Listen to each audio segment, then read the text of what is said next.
The storm raged on with a brilliant flash of light and a loud crack of thunder. Zach and Daniel sat quietly in the family room, watching the candle flicker.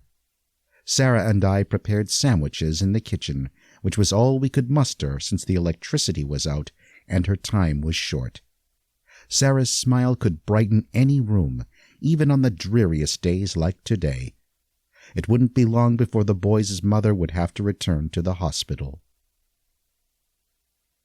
Sarah and I entered the room carrying drinks and a tray of sandwiches.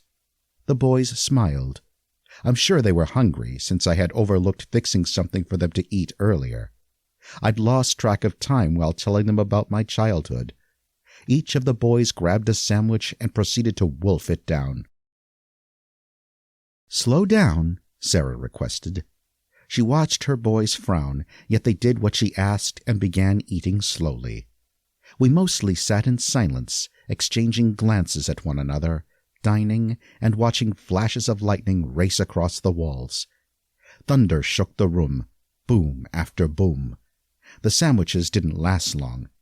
Daniel laid his napkin on his plate, bounced to his feet, and motioned to take his mother's plate to the kitchen.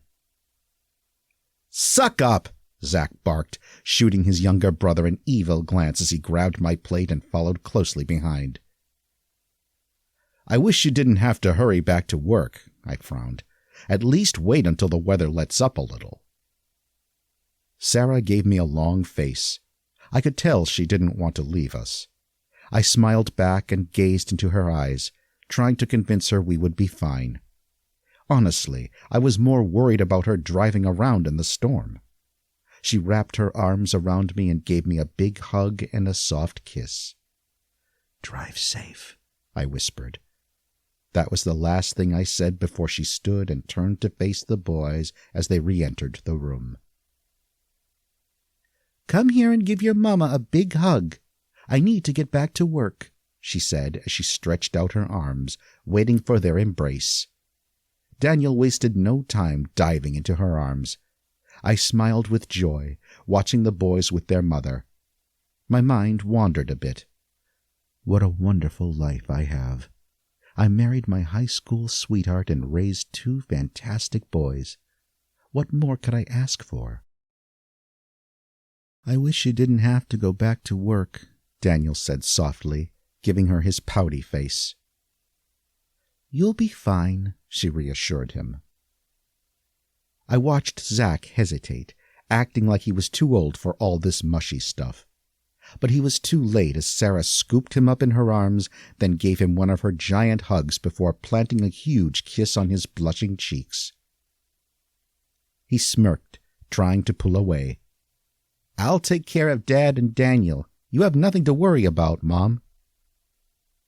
Sarah lowered him to the floor, then turned to me and smiled. I stood and walked her to the front door. She placed her hand on the knob and then slowly turned it. Just as the door opened, she glanced back, shooting me that saucy little smile of hers. "No more ghost stories, John. Promise me?" Shocked, my mouth fell open, and she could see it was written all over my face. Why would she think I would tell the boys another ghost story? Okay, she had a point. She's known me all her life. "All right," I nodded. "We'll play a board game or work on a puzzle or something like that." I grinned.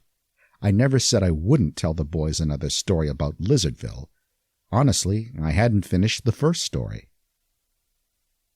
How pathetic am I? I teach my boys the importance of honesty, that your word is all you have. And here I am, showing my boys it is okay to skirt around the truth when necessary. On the flip side, the boys and I were bonding, and that carried more weight. At least that's my story, and I'm sticking to it.